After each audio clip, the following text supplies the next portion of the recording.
នេះជាកូនមិនល្អកូនអកតញ្ញូម៉ែ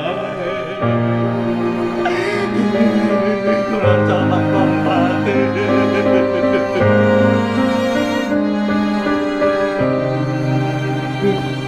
ូនជាកូនល្អរបស់ប៉ាប៉ាស្នេហ៍កូន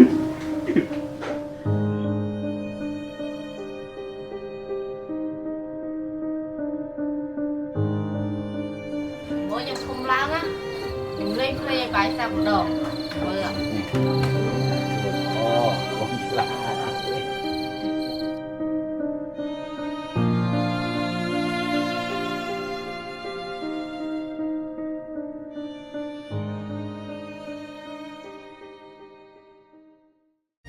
ចង់ឲ្យប៉ានៅក្បែររូបកូនរហូតទុំរយជាតិទៅ